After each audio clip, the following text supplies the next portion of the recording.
All right, everybody. Welcome back to the Off and Turn One podcast. Your source for all things, motorsports and fun stuff. So Yeah. that's Joe. I'm Gary, as always, your typical suspects on the show here. But tonight we have a special guest. You ready to bring him in here, Joe? Of course. It is the pizza man himself, Brayton Laster. Brayton, how you doing? Right here. I am fantastic. Unfortunately, not able to get the camera up and running, but thank you guys for bringing me on. And it is not a coincidence. We coordinated this to wear the Brayton Laster shirts. We had to do it. Had to. Had to. Anyways, good to see you. Good to hear from you. I know we don't get to talk much these days because you're busy out there racing, and when you're not racing, you're busy attracting sponsors and working and doing whatever else you got to do out there. So I guess you just raced Phoenix a couple of weeks ago. Tell us about your experience at Phoenix. Yeah, race is a strong word, I guess, to use for a Phoenix experience. It was a very last second deal. There's a lot behind the scenes that go on in the ARCA garage with driver or with teams just kind of needing owners points, and I have a pretty good repertoire where a lot of these teams that when they need a driver, able to kind of come out on a moment's notice and won't tear up the race car. I'm the person they call most of the time, and that was the deal I had for Phoenix. I got a call Monday night that asking if I'd be available for Phoenix as they had a driver back out, not only a driver but a driver car combo back out on the team. And the only car they had ready was one of their Daytona test cars, so they got that bad boy ready, loaded up that same night, and in the trailer heading to Phoenix. And I drove out there the next day, about 30 hours or so myself. Um, Went out there, like I said, it was a Daytona car. Didn't really or super speedway car. Never really had a chance to properly set it up. We struggled to grip all night. Never really had a chance, though. The team did to go through it the way they really wanted to, and that kind of unfortunately caused some unforeseen issues and had some electrical issues that kind of caused us to lose pace. And we already missed it on setup, and it just wasn't a fun weekend. I had a lot of good experience, though. Learned a lot, and hopefully we're able to go back there. I got 18, 20 something laps under my belt that if you're able to go full race, not due to mechanical issues, then we're going to be able to go out there and have a lot of fun. Yeah, so I mean, for the folks that really don't understand, because with the Cup Series now in the next gen, they could run the same car every week, but they just put different size spoiler on it, different type of diffuser on it, and they're good to go. So I guess talk about the difference for the people that don't know anything. Not calling you guys dumb. Okay, I just want to Some of you say were calling that. dumb. Anyways, Brayton, tell us what's the difference between a super speedway car that you would take to Daytona and Talladega versus do we call it an intermediate car? Yeah, Or I'd do we say call it a intermediate short is what track you'd want to car? take. What's Yeah. the difference between the two? So, ARCA, we run a pretty versatile schedule. We run two super speedways at Daytona and Talladega. We run short tracks, IRP, Toledo, Salem, Flat Rock. We run Five Flags, Dover. Then we run intermediates like Phoenix, like Michigan, like Kansas. And a lot of teams, a lot of the small family teams, a lot of mid-pack teams run the same car. I'm talking about the same car. Brad Smith, for example, I think ran like 80 races straight or something on one of his cars, and he finally ended that streak last year. He finally able to get a new car put together. So a lot of these small teams, though, kind of have to run what they got. Fast track, they have a handful of different chassis they can run here and there. We don't run different spoilers or different motor packages. Thankfully, we'd have to change a lot. But the big thing with ARCA, though, because you don't run a different package at each and every race, is if you're able to have a super speedway specific car, you're able to kind of play with it. You're able to set it up just for super speedway. So basically, you kind of have the body curving a little bit this way, within the rules, and you're allowed a little bit of tolerance here and there, but those tolerances add up, and you have it sit a lot lower than you normally would to get that spoiler out of the air. The whole point is you want as little downforce as possible at super speedway, because the more downforce you have, the more drag you have, and obviously at super speedway, the more drag you have, the slower you'll go overall. And that's just not what you want. So this car, kind of go to track like Phoenix that's heavily grip reliant. You want to have as much downforce as anywhere you can, because there's not a whole lot of banking to carry you through the corner. And mechanical grip too. You don't really set those cars up to have a whole lot of mechanical grip because you go to Daytona, Talladega to have 30+ degrees of banking. You don't need mechanical grip. So that was our biggest lack thereof, I guess, for Phoenix. Just kind of a weird case. Like I said, the team had someone bring in a car and a driver. It was all going to be set up, and they backed out literally, 12 hours before they were supposed to leave. So it worked out though. So, I guess let me ask you this: was this the sketchiest you've ever felt in a race car? Then taking a Daytona car to Phoenix? It definitely was a little sketchy. Seemed every lap I was getting ready to spin out. And being a dirt guy and a figure eight guy, I'm always kind of on the edge of control to begin with. But this was kind of a helpless sense of out of control. There's nothing I felt like I could really do. I mean, every time I'd come in, like, hey, tighten it up, tighten it up, tighten it up. And we came in during the race once and like, hey, tighten up just a little bit if we can. I had an awesome wreck avoidance on lap one. Unfortunately, I don't think the broadcast caught too much of They it. didn't pick it up. You're right. You did have a pretty good record. But no, I was like 5 wide on the bottom, just like ripping it down there. It was awesome. I felt like Keanu Reeves or something, like in a movie. But like I'm like, hey, let's tighten it up a little bit, and I never really felt comfortable where I'd go in the corner. It's almost like I was dirt track, and I'd go in the corner and just not have any rear grip. Sure. Well, let me ask you this. So, we talked about the different types of cars, but let's talk about for you personally, because I know this was a last second effort, but when you have a little more time to prepare for, an ARCA race, or you've done some NASCAR dirt stuff on the dirt tracks in the truck series, what goes into preparing for a race? You do simulator time like some of these other guys do. Obviously, you have iRacing to lean on for that, but what goes into prepping for a race for you? So yeah, especially like you pointed out, iRacing is a huge tool that I use, and especially in ARCA, I have a lot of younger kids coming up and trying to move through the ranks, and a lot of them have access to like the Toyota simulators, which obviously are a lot more advanced than what I have at home. I just have a Thrustmaster T248 wheel, and pedal is nothing really fancy. And I have an iRace that's already used to practice, and if they don't have a track that I need, I'll find something close and kind of make do with it. I'll work with Justin Yee. He's a big guy that does a lot of stuff with the ARCA cars on iRacing. Has a big YouTube channel, DJ Yee.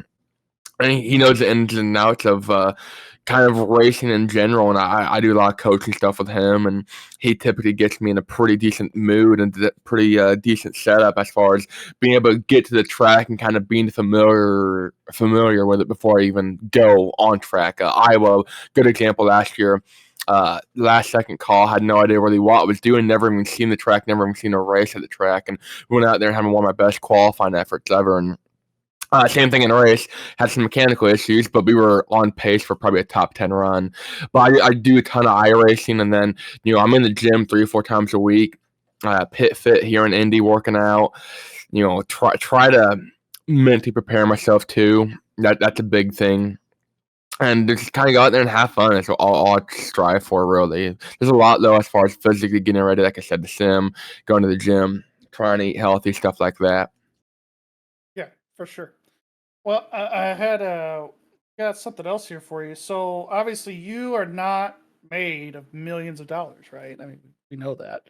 But for you, it seems like you're always on social media or whatever, looking for sponsors. You're on TikTok, you make TikToks. What is it? Mhm. What do you do to look for sponsors? Just posting that stuff on Twitter? Do you send emails out to companies? What does that look like for you? It's a cutthroat industry. Sponsors to get No, yeah. onto the race car. The social media is definitely one of my biggest assets in terms of pure followers, especially on Twitter/X nowadays. I'm actually, I believe, the 4th or 5th most followed driver in the ARCA platform. And there's some stout competition when it comes to Twitter. I'm not going to lie, I'm not going to name names, but there's some pretty stout competition.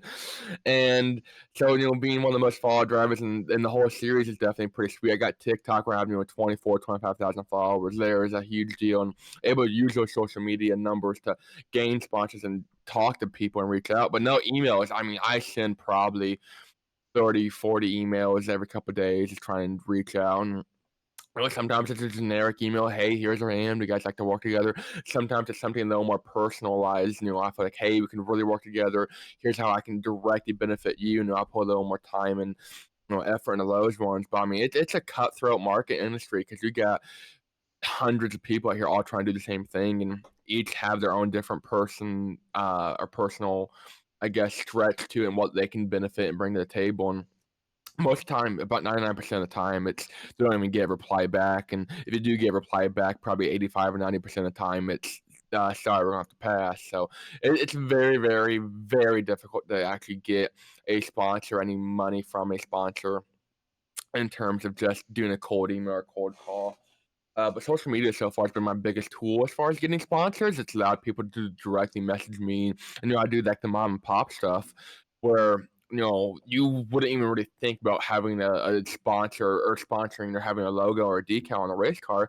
As when you think of sponsoring a NASCAR, you think 40, 50, 60, $100,000 to begin with, and I'm able to offer people deal, $100 you get a sticker on the car, for $500-$600 you get a decent sized sticker on the car. So with ARCA and kind of working directly with a driver, and I'm not out here running for top teams, but I'm able to pull up decent finishes here and there and have good runs, just get general seat time.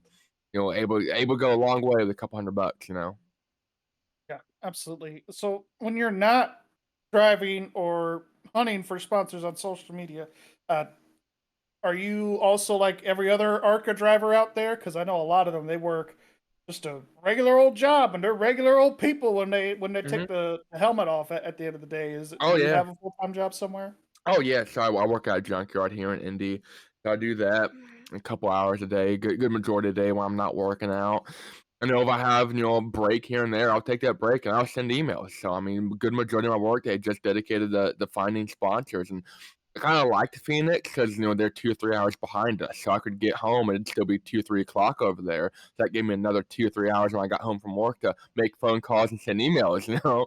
That's something really cool. And I was fortunate to be able to do over there for that whole deal. But no, a good majority of my time is dedicated to racing and finding sponsors primarily. I'll get home and then I'll eat dinner. Me and the old lady, we might sit down and we might watch a movie here and there. We'll talk or watch some YouTube and kind of hang out. But during the day, typically it's all kind of towards sponsors and work. The grind never stops, and that just goes to show, people, whether you're driving for Cup or whether you're driving an ARCA like what Brayton's doing here, the work and the thinking about racing never ends for these guys. Um, how many? Well, I mean, you could get called tomorrow to go run Five Flags here this weekend for ARCA. That's a joke. It about happened. It about It might happened. happen. You never know. But how many like scheduled races do you have left on your calendar this year? And when's the next one? So we're shooting for currently 5 or 6 more scheduled races. 3 of them we've already announced. That's the Corn and Springfield, the 2 dirt track races. We're returning to Rise Motorsports for those, the same track and team that I got 2 top 10s at. And then we're running Kansas, ideally with Rise. And then we're shooting for maybe a couple other short tracks here and there. Not really sure what yet. Maybe a road course. I'd really love to do a road course. I don't have any road course experience, but I need to get some at some point. If I ever make it to that next level in truck or expanding your cup, that's something I want to work with. It's not 1992 where there's 2 road courses on the schedule. I can just kind of suck for those 2 races. I'm going to have to kind of make do now by trying to make it to the next level. And getting good seat time here would be a good stepping stone. Yeah, absolutely. Because ARCA, I don't know how many road courses they run, but I know they run at least 2 or 3, I think. Yeah, we they have do, Mid like, Ohio, Mid-Ohio, and Watkins Glen, Glen, Arca West to Sonoma, so about 3 or so. yeah, three or depends, right? Well, Joe, did you have any other questions for him? You can think of off the top of your head as a former racer yourself.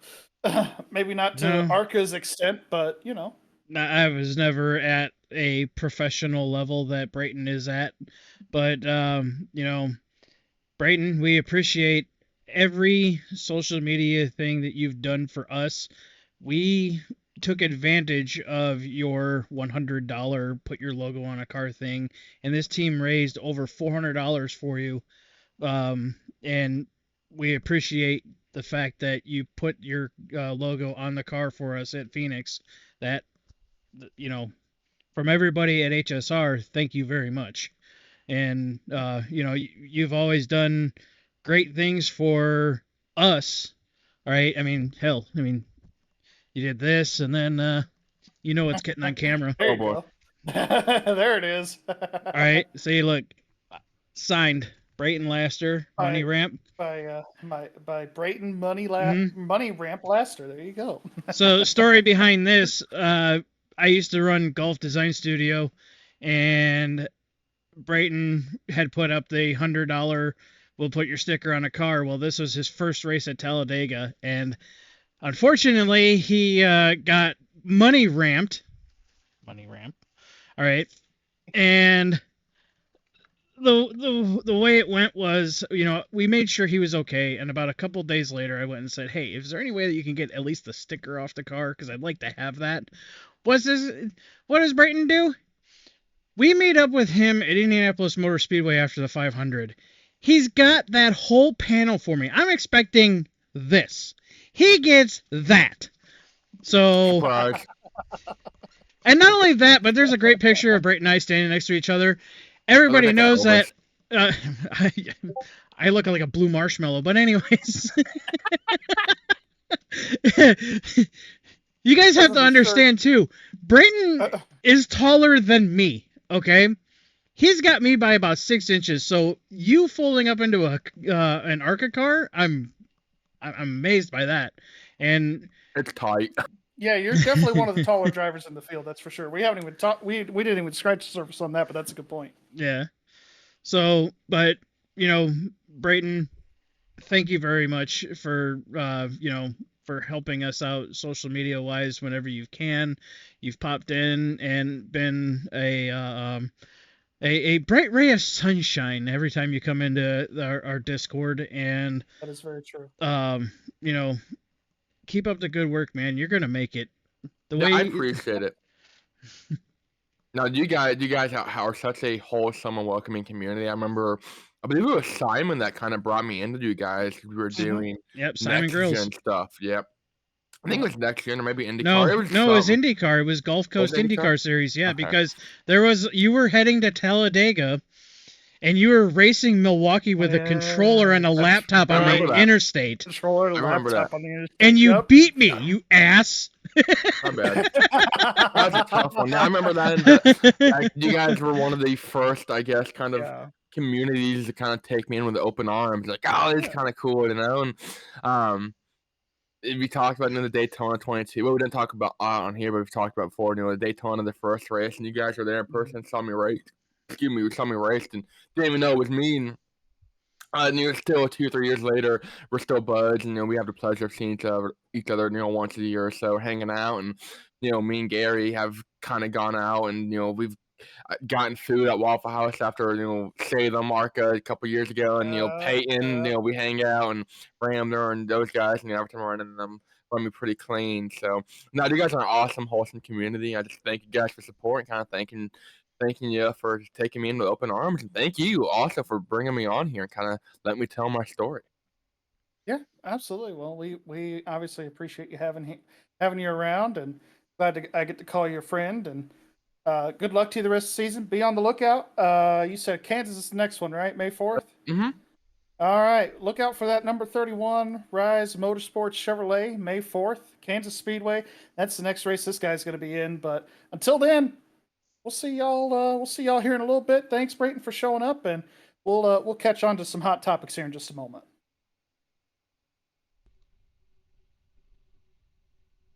All right, everybody. Well, thanks again for Brayton Laster for coming on the podcast this week. We've got quite a few things to talk about. I mean, not a whole lot. It's kind of a lighter week because, I mean, Sebring was special. We'll get to that in a little bit. But some Pibo. I mean, what? the bad guys won again. I'm just saying the bad guys won. Don't call. Okay, hold on. Go. 50% of that partnership is the bad guys. Okay, that won on Saturday, but we won't talk about that. We got Thermal Club at IndyCar this week. We've got NASCAR at Coda. IndyCar's got some $500,000 challenge. It's not really $1 million challenge over at the Thermal Club. $1 million. Yeah, I think it's. Bullshit. I think Joe Biden took half the money and spent it in Ukraine. Sorry, I shouldn't have said that on television. Anyways, we'll edit that out. Gary, Or you Gary, put me hold on. up. I have your protection. It's right there. It's right there. See it? Right there. It's right there. Right Okay. there. Yep. Yeah. Anyways, we have fun around here. I try to make jokes. Nobody's safe in here, and everybody should know that. But all right, so hot topics for this week: Tiregate. What 2.0? I guess we could call it. 3. We had Tiregate or 3.0, right? Because you had both the Indy races. You have Formula One at Indianapolis. You had NASCAR at Indianapolis in 08. Now we've got NASCAR again. 2024 Bristol. I don't know what we'll talk about that in a little bit, but just kind of to brush on it, tire wear was a big deal in the NASCAR race this past week. But I tell you what, it did create for some very entertaining racing. Same with the trucks at Bristol. They were always entertaining. Probably the raciest we've seen Bristol, whether it's in the spring, but definitely in this configuration since they've reconfigured this track 15 years ago. Definitely one of the better races we've seen in a while. Andretti Wayne Taylor Racing wins overall at Sebring 12. We'll talk about that in a little bit. In the 40 car in their second entry, we don't even talk about their first entry because they had some issues. But I'm sure we'll talk about that in a little bit. But it was the AJ Jordan Allmendinger. Taylor car. Yeah, it was a Jordan Taylor car. The better Taylor brother won this week. I'm just saying. No. Hold on. The Taylor brothers I like. All right. It's Wayne who can be an asshole, but we're going to get into that later. Well, we'll get into that a little bit. So we got road racing this week in NASCAR at the Circuit of the Americas. AJ Allmendinger is going to be driving the open entry for Colleague this week in the Cup Series, the number 13 car. We've also got Shane Van Gisbergen, or Hamburger, as Joey Logano calls him. He's going to be driving the 16 car this week. Hamburger? What? All right, keep going. Chase Elliott is going to be running the Dale Jr. throwback at Darlington here in a few weeks. It's a replica of Dale Earnhardt Jr.'s 2014 National Guard scheme that he ran most of that year. Particularly, they're saying the Daytona 500, which Dale Jr. won, but he ran that scheme all year. But thought that was kind of cool. The rumor has it, there's a big rumor in NASCAR with Dale Jr. coming back and running a Cup race somewhere. We'll dive deeper into that a little bit later. But big question of the week, Joe, since I told you we'll come back and talk about this. Tiregate. Who's to blame for the tire failures at Bristol? Do we put it on Goodyear? Do we put it on the teams? Or do we kind of meet somewhere in the middle with that? Okay, you want my honest opinion? Let's hear it. Why are they even calling it Tiregate 2.0 or 3.0 or whatever? There's no Tiregate, all right? Racing, you're going to wear tires, all right? You're going to have to figure out tire management. It's the same bullshit we go through on iRacing. So, in my eyes, it produced one of the best races of the year already. Stop calling it Tiregate, all right? I'm sorry, Gary. But stop calling it Tiregate, all right? Call it Tiregate. And I know you, just saying, all right? But, the media in general, we are now media now. Fuck. They only made it 23 minutes this time. You're right.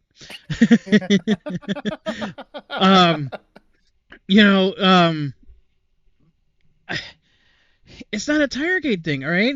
Nobody got hurt, all right? The racing was good. Everybody had to learn how to manage, all right? And the guy who was able to manage the race the best won, right? Right. Good. Yep. Great race. Stop. Just get off the fucking tire shit and move on. Well, I'm just glad that they didn't talk about package, horsepower, aerodynamics, tires were the conversation. Now, I tell you what, I can't really blame Goodyear. I think Goodyear should stand their ground. Because they've been getting a lot of crap from drivers, team owners. We need a better tire. We need a better tire for this next-gen car. We got ourselves a better tire. In my opinion. We got ourselves a better tire. it's just one of those things where these teams are really, really aggressive with tire pressure, camber, the way they set these cars up, that the tire, unfortunately, wore out after about 50 laps.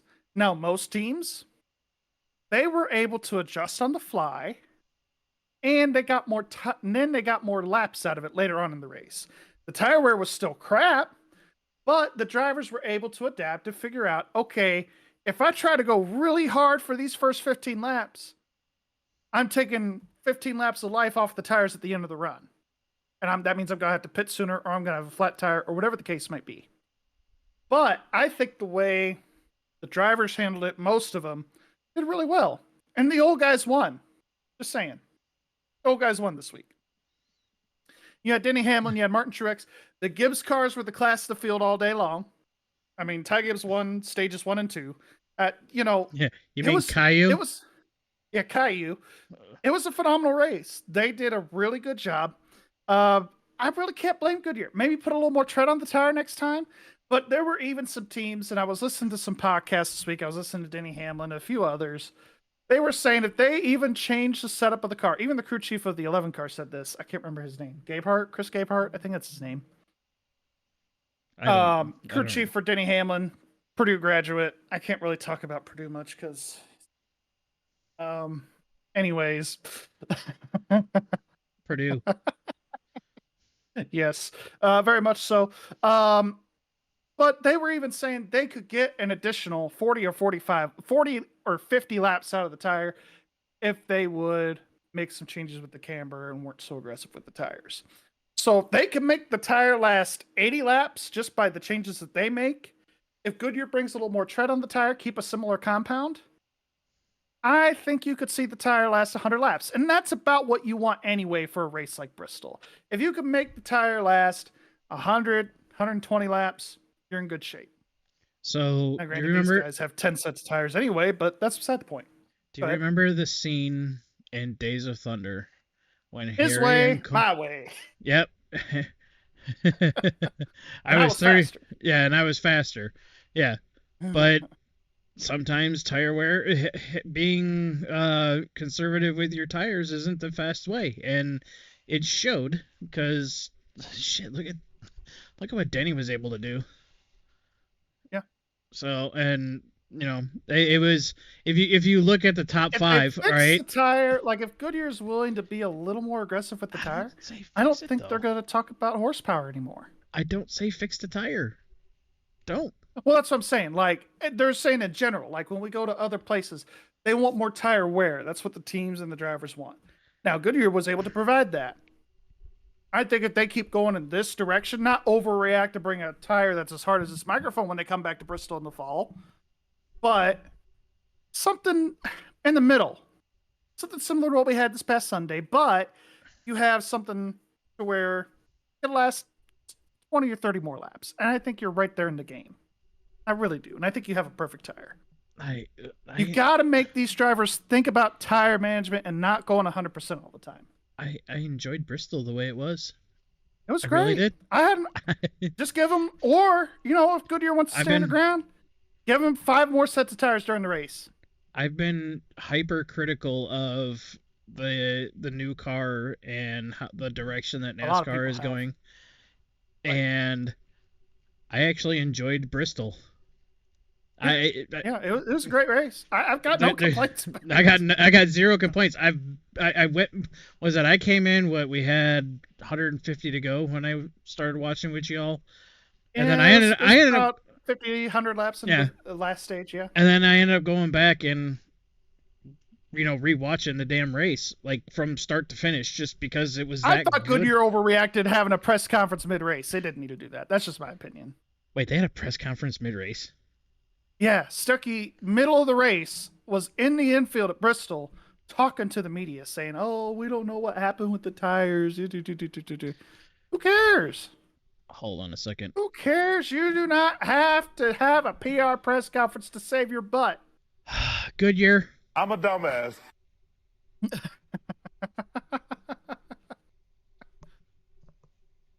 And even like Dale Jr. said it, a lot of people on social media were in uproar that Goodyear had a freaking press conference in the middle of the race. They literally put it in side by side with the race.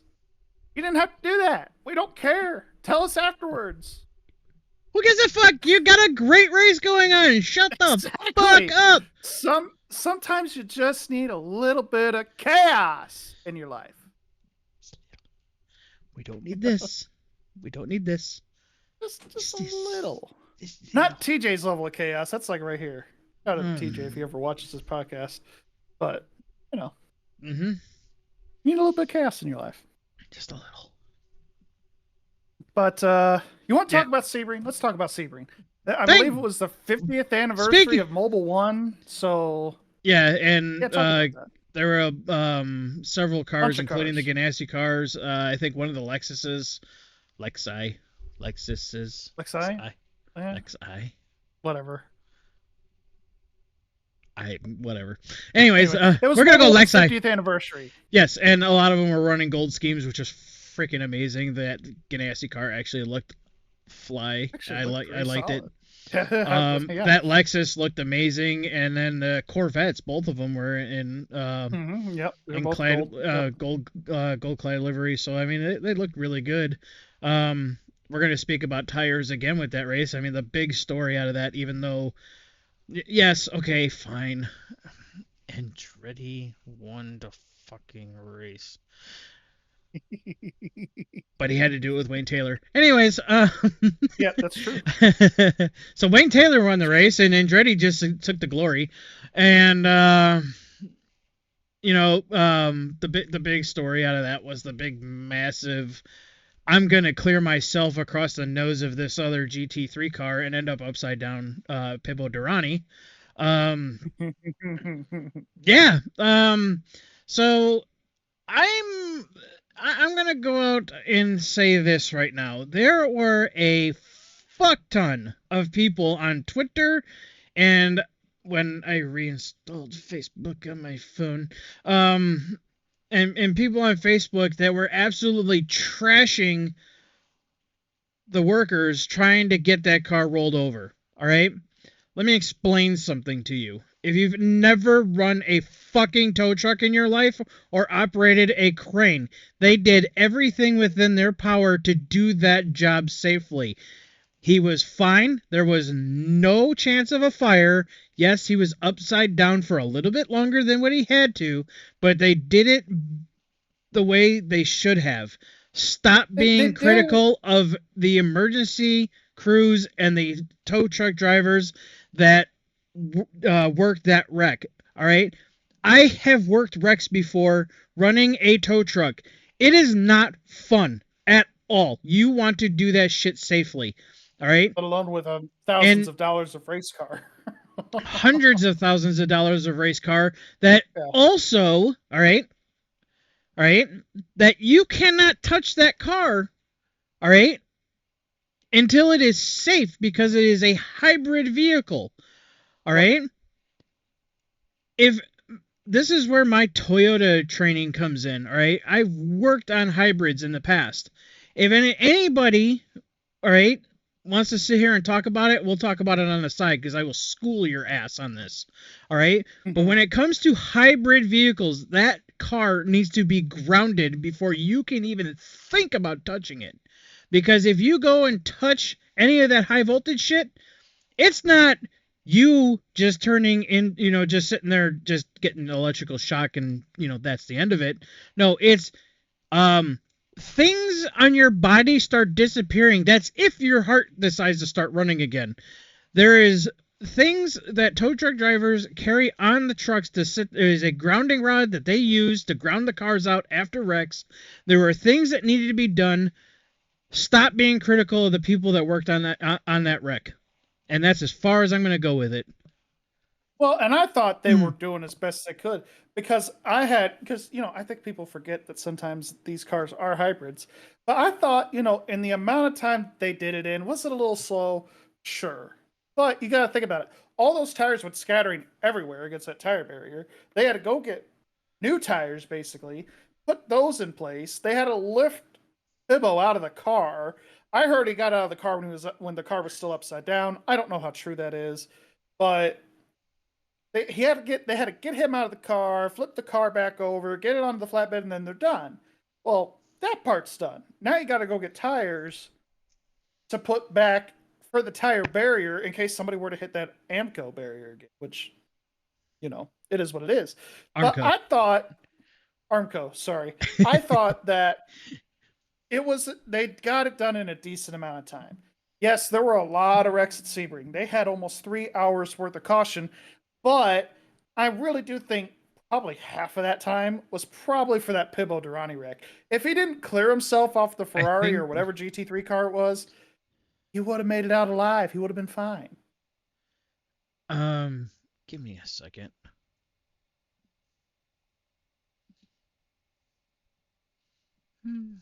But I mean, overall, I thought IMSA did not publish that information on that. They're probably not going to because it was an embarrassment for how many cautions they had. But okay, but yeah.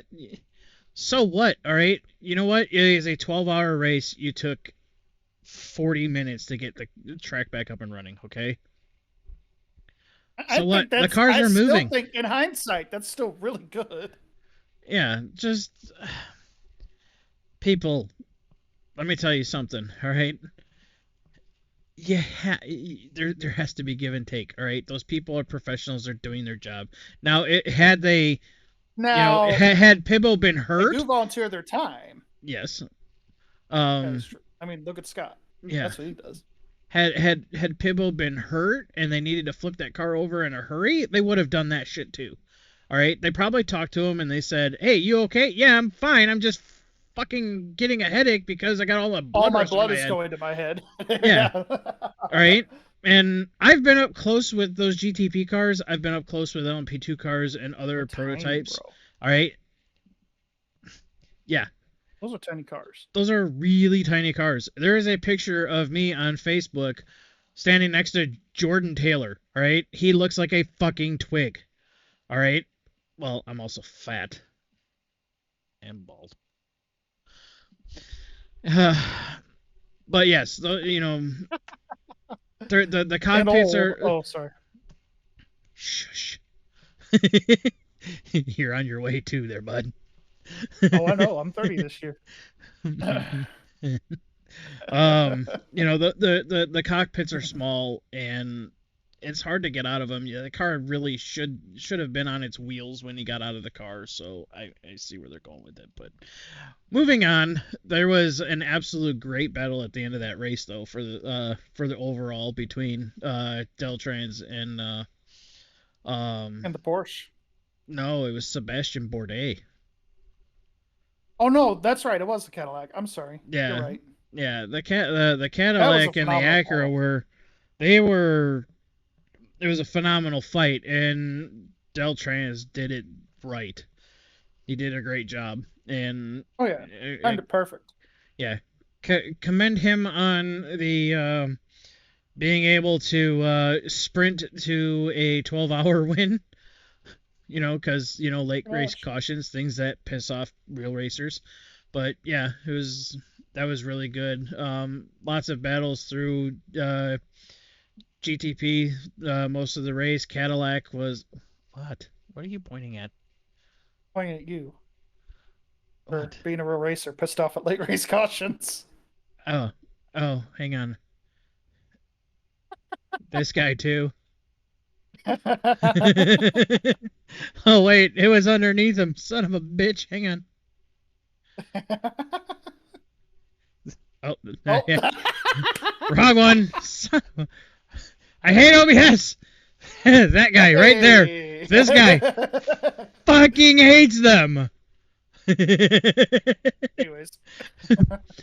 Anyways, so yeah, Wayne Taylor Racing, congratulations on a 12-hour win. Get fucked. Yep, Michael Andretti. Wayne Taylor, applause. Good job. Thanks you for actually being somewhat of a decent human being. Jordan Taylor winning overall. Yes. Love to see a Jordan Taylor overall. Ganassi with Cadillac at their last 12-hour with Caddy. Ended up finishing P2. They should have won the motherfucker, but in my eyes, they made the wrong call again by sticking that French fuck in the car at the end of the race. Your hot hand all weekend was Van der Zand, and you fucked it up. So I'm a really big Van der Zand fan, so I was surprised they took him out of the car. At first, I was surprised they took Jordan Taylor out of the car, but I think they went with the right move and putting Velatrans back in that car because he was the hot hand of the day. Yeah, in that race car. Mm-hmm. And then Penske Team racing's very tough because like all these race car drivers, they've got egos and they don't like getting out of the car unless they have to.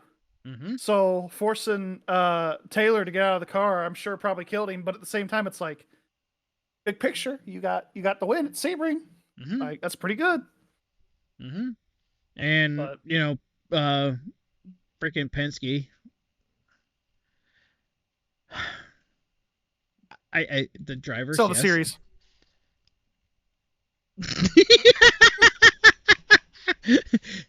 Fuck. Sorry. Yeah, beat me to it. Anyways, one segment. Anyways, let's wait because we're getting to IndyCar. Newgarden to see Newgarden in the car this week. I was kind of hoping they would win, but it didn't happen. Dan Cameron, Felipe Nasser, good job on trying to get P3 after the rest of the team shit the bed. So, I mean, good job on that. And then, let's see, LMP2 really wasn't much to it. It was wishy-washy. Congrats to Aero Motorsports. I was really hoping AO would have done good. GT3 was pretty good. GT3 Pro, Vassar Sullivan, Kyle Kirkwood, Jack Hosworth, what was it? Barnacote taking the top spot in GT3 Pro, and then Scott's car won. Fucking hate it. 57. Those guys need to go pro. Right? Windward Racing, all right, in GTD. Phenomenal, man. They are great. They're just they're hot right now. That's all. That's all. It reminds me of Vassar Sullivan at the beginning of last year, where they were just winning and winning and winning all those races or getting all those podiums in a row. Like Windward is on that kind of run right now. Yeah. Not as much as Red Bull when they've won like 30 races in a row, but hey. You're right. And 28 of those are Max Verstappen. But we don't talk about Formula One here. Hold on. We got a new sound, bud. Hang on. Where is it? Yeah. Vanderstappen. Thank you, Pat McAfee, for that gold. Yes. Anyways, all right. Like 10 seconds into his Kyle Busch interview. Yeah. Close enough. Close enough. It was in the first minute. But yeah. IndyCar. So we got IndyCar. Roger, sell the series, please. $1 million challenge, my ass. $1 million. $1 million, my ass. 500,000. Who gets the other half? Podium finishers? No, they have the breakdown was. Does it go back to the track? Like, no, it was 500,000 to the first place, 350 a second, 250 to third, 100,000 to fourth, 50 grand to fifth, and all the rest of the guys that made the actual race get $23,000. So you get basically just enough to start the engine and put fuel in the car. Yay! Yeah. Mm-hmm. $1 million. Oh. Hold on. How am I done? What? Oh God! What are you doing? Roger, sell this. I don't even know if this camera is. Let's sell. The freaking. Oh no! We lost your camera. Oh no! It's gone. Oh man! I want to screenshot that. That's your profile picture right there, bud. Hold on a second. Let me. Let me turn it off, turn it back on. Here we go. Can you There see we me go. now? Yeah, All it right, there we works. go. Woo! Hold on. Let me try that again. Oh no. Oh no. Whoa. Sell the series. You fuck. Like that is the most like participation trophy bullcrap I've ever seen. I don't want to talk Call about it it a $1 anymore. million challenge. Give the winner Oh. $1 million freaking dollars. Don't split the 1 million in half. 1.756 million. So at what point is there a $1 million challenge? I'm something's not lining up right, and this is okay. Great. IndyCar wants to sit here and try something fancy, like like NASCAR. All right, but newsflash, what the fuck you doing on a fucking country club track in the middle of fucking California? Oval. Nashville. Literally. Kentucky. Literally. Chicagoland fucking Speedway, motherfuckers. Michigan. God damn. Start listening to the fucking fans and stop sucking off that fucking stupid company that's doing all the fucking polls for y'all. I know I fill that shit out. I know what I fill out because I sit there and screenshot that shit, and I'm in news discussions with people, all right? And they all say the same thing, like, wait a second, this isn't what we asked for. What the fuck? All right? There's a company out of Boston that does this shit, and they are a bunch of fucking morons. I'm not going to give out any names. You guys can go do your own research and find out and sit there and give them a double barrel middle finger. Sit and spin. Anyways, yes, Thermal Club this weekend. Meh. I may watch it live. I don't know. Guess what? College basketball this weekend. Why do you think we got the IU? We got the Illinois and Auburn. Oh wait, Illinois and Auburn over here. I mean, Mm-hmm. So congratulations to Illinois. The factory of sadness. It's red and white over here. It's paramount. Look at the rest of our teams in Illinois, all right? And then I'm allowed to celebrate at least one thing. And yes, people, that is Chief Alina Wick. Y'all can fucking get fucked if you're offended by this shit because, sorry, I'm not. War Eagle. That's this one. No, that one. That one. That one. That one.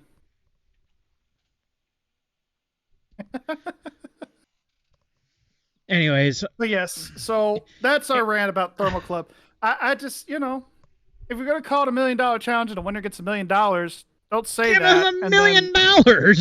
And then say, nah, they get $500,000. Like, what the hell's that? What the hell's that? That's like me telling Gary, here, you go finish really well in this race, and I'm going to give you this, all right? And then be like, no, we're going to end up splitting it with the rest of the people that were part of that race just to be nice. Get fucked, IndyCar. I'm getting tired of your shit. Ruin the fucking series. I would make a political comment, but I'm not going to. I already made one this episode, so. Fuck Joe Biden? What? No, I was just going to say it's social. Can't even say it. IndyCar socialism. Got it. Socialism. IndyCar socialism. We're going to start calling Roger Penske the Führer? It's that song The Government Can. It's only this time it's Roger Can. I got a great idea for Photoshop and I'm about to do it. Like right now.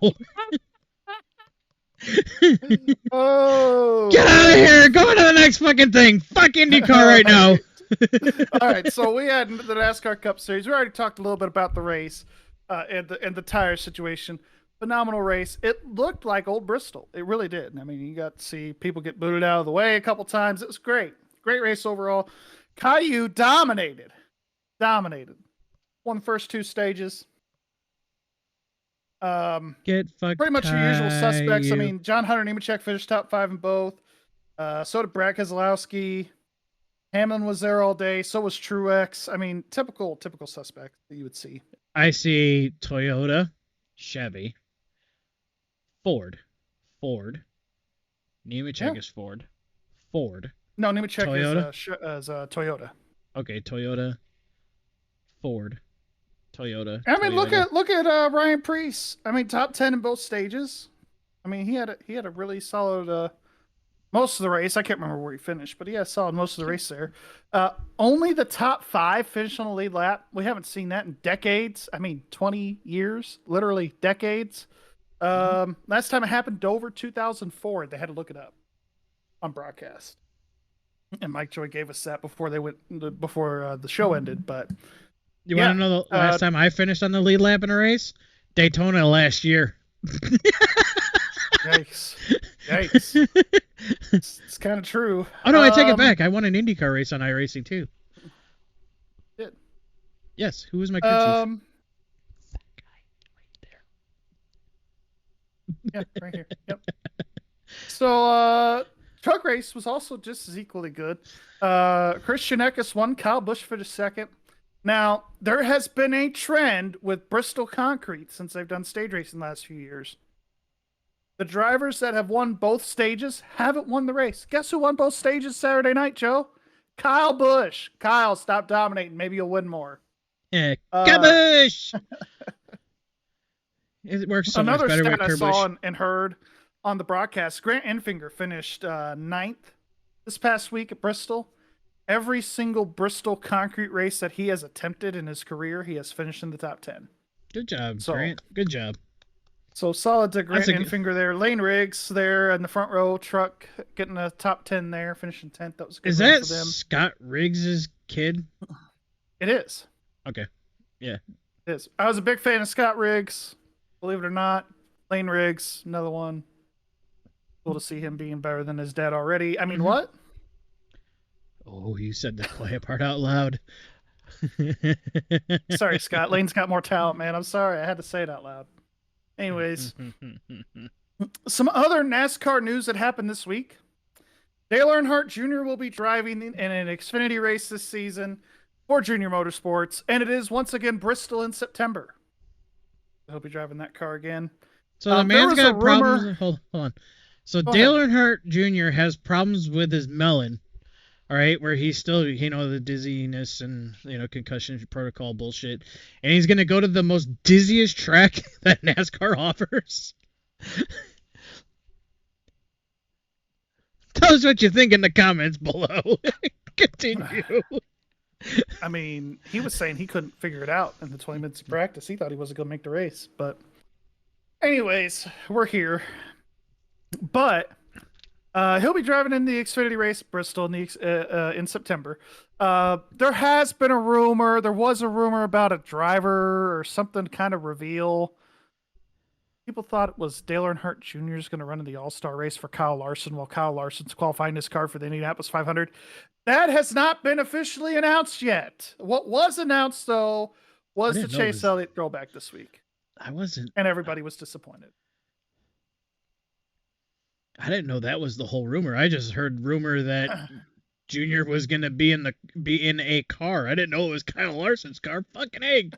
God damn it, Junior, do it! So we'll see what happens. I don't know if he's going to be in a car or not. I'm just saying that's what I heard. We'll have to see what happens with that. I'm gonna have to pull out the Dale Earnhardt Jr. flag. Right. Timmy Hill's going to be driving for Carl Long this week and at COTA in the MBM Motorsports number 66 Ford Cup entry. So they're bringing their Cup car back that they were going to run last year at Daytona and failed to qualify. So, Cool.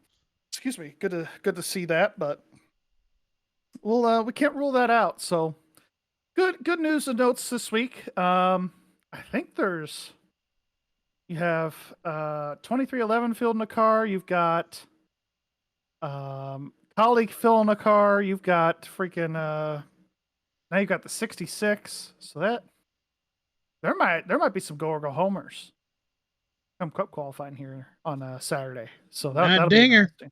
Not the dinger. Mm-mm.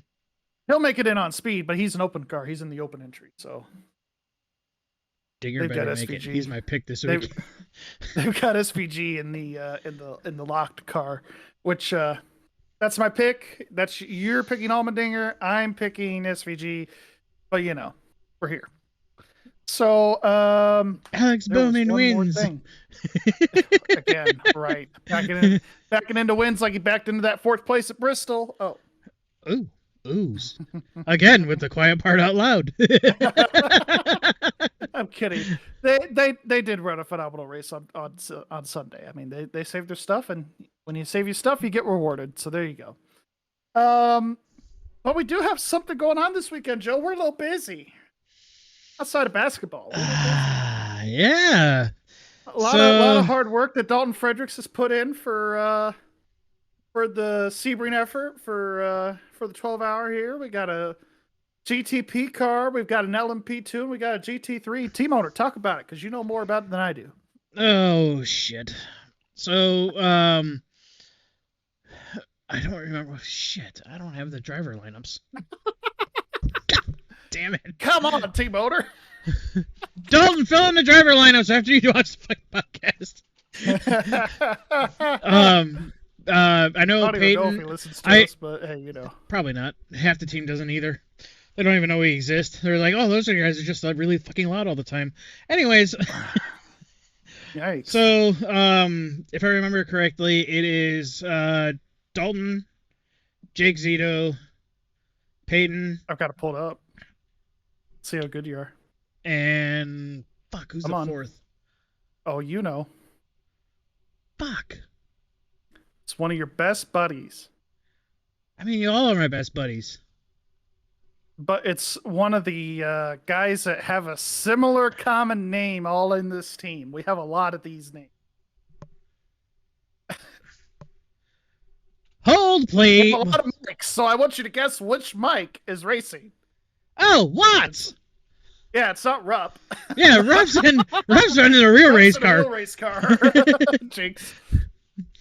So you got in the 57, we've got Dalton, Watts, Peyton Sweet, Jake Zito. That's the 57 car? Lineup. Yep.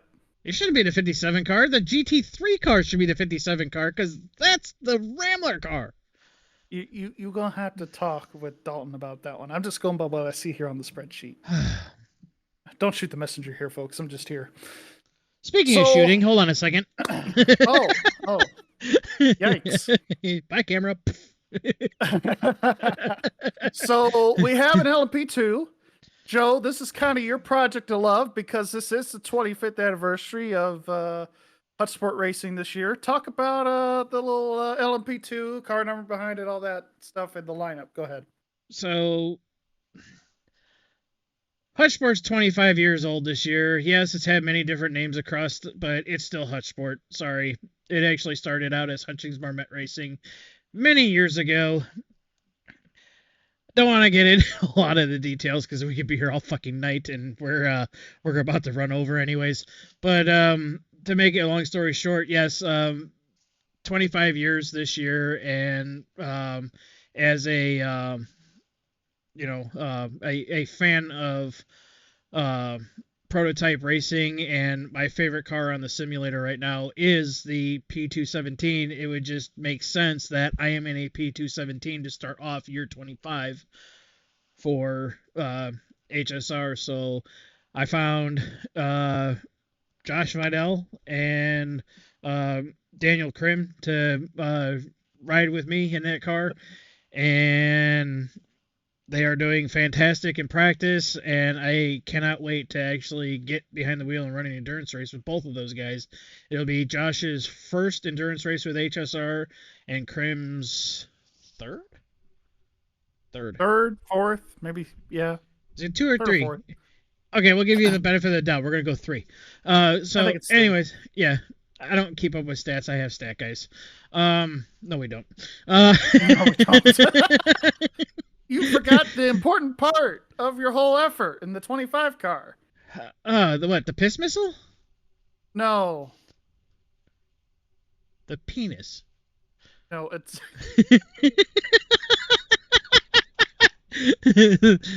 Who's helping you on Saturday? Man. I gotta fold my ego every once in a while. I'm the crew chief for the 25 this weekend, guys. Breaking news. You know, Lord, Give me my fucking memory back. I can't do everything. Please. So No, Gary is the crew chief of our car. I'm just messing around because I'm an asshole. And yes, we specifically chose Gary. He said that he wasn't going to be involved with Sebring, and I said, "Hey, Gary, I got a secret project. Can you help me out with it?" And he goes and says, "Fuck you, Joe." And I was like, "Thanks." and it's funny because at Daytona I announced my retirement for being a strategist on top of anything, and here I am. But I didn't plan a darn thing. That was all Joe. I didn't do anything. We didn't plan shit. All we did was sit there and figure out who's going to be in the car first, second, or third, and we're just going to run down the hill from that. Yeah, we'll be making phone calls on Saturday. Hey, Daniel, what are you doing? The only thing we know is that if it starts raining at Sebring, we're okay because we're the fastest car in the rain right now. True. It's true. Let it rain. Let it Let rain, it and pour. then we got the GT3 car. Yeah, PGO's heading over that effort. He's the crew chief over there. The 31. It doesn't feel right that Rambler's not in a 57. We'll have to talk to Dalton about that one. It doesn't feel right either that I'm in a prototype and it's not number 60 either. I mean, we could change that. No, You're doing it for the brand, so. it's brand imaging, and if we were doing brand imaging, I'd be in piss yellow. Oh wait, it's neon yellow, so it's still called a piss missile. God damn it! Anyways, The piss missile. Anyways, we're we going. We got Scott, White, Franklin, Nate Orlowski. That's your GT3 lineup. They've been In a working really hard to practice. Mercedes-Benz. Everybody has. Yep, in a Mercedes. In a Yep. fucking Mercedes. Out of all the car, all the works cars, I went and said, all right, we're running road racing. It's got to be Audi, Volkswagen, or Porsche. All right, or Lamborghini, or Bentley, or Bugatti. All right, it had to be a works car, but no. What do we end up doing? We're in a fucking Mercedes. Why? Because it's the better of the cars, in my opinion, and it has a really cool V8 noise. Yes, we picked a car because of noise. It's like picking the Cadillac.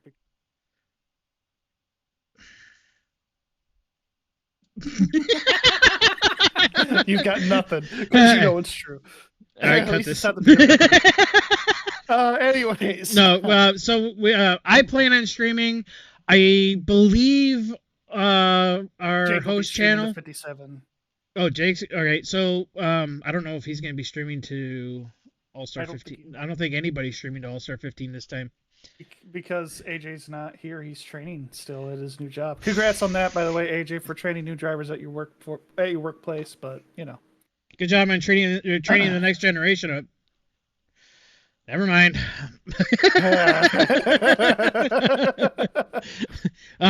No. So I'll have a stream going, and the GTP car through Jake will have a stream going. We'll figure out somewhere to put it up on our the Hutch Sport page, and also I think AJ will share the stream links on All-Star15 TV too.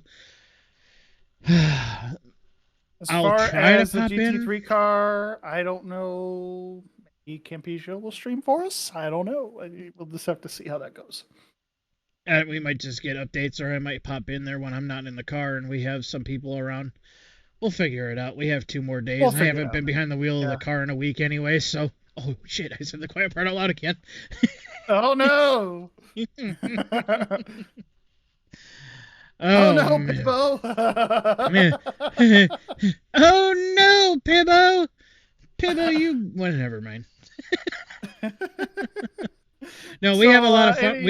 We have a lot of fun with those streams, by the way. So, and we've had some really banger clips come out of those streams. So I would watch some really great karaoke. Yeah. So make sure you guys watch. We'll have a good time on Saturday. I'm really looking forward to it. So, final thoughts for me. Hopefully, we don't die Saturday. I think we're gonna be fine. Honestly, I ain't worried about it. But, really looking forward to it. It's gonna be a lot of fun. But final thoughts for the week.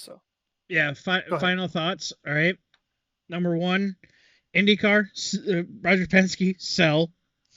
Again, I will constantly say that. I hope we don't die during the 12 hours of Sebring, but, things. Thermal Sounds Club's like a somebody needs joke. to sell their sim. NASCAR, you did something good. Now stop calling it an issue. Formula One, please figure out how to slow down Max Verstappen because it's becoming a shit show. Formula One is not exciting to watch anymore. Somebody need to sell their sim. Ooh, he's gonna uninstall the game, right?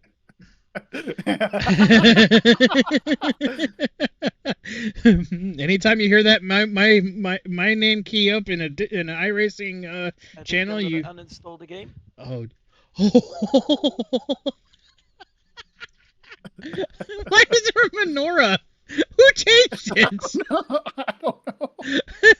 It was Mac. Uninstall the game. Whatever. God damn it. Yeah, I wish the entire team luck. I believe he's got him this time. Oh, he turned him. No. Oh, he turned him. Oh, damn. Right. We're off the rails. Yeah, I wish the team luck this weekend. It's going to be a really busy weekend. And go Illini go and War Damn Eagle. I don't know what I'm doing. Anyways, my final thoughts. Let's go Team HSR at Sebring. I don't care which car, podiums or wins or whatever, but good luck to them guys. Looking forward to the rest of the first round of the NCAA tournament, of course. So we'll see how that goes.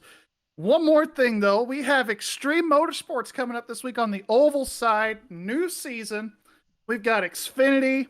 We've got Cup. We've got Daytona at both places next week. We're going to be qualifying. We're going to do some dual races. This guy right here. Oh, this guy right here is going to be in our stock car. Who would have thought?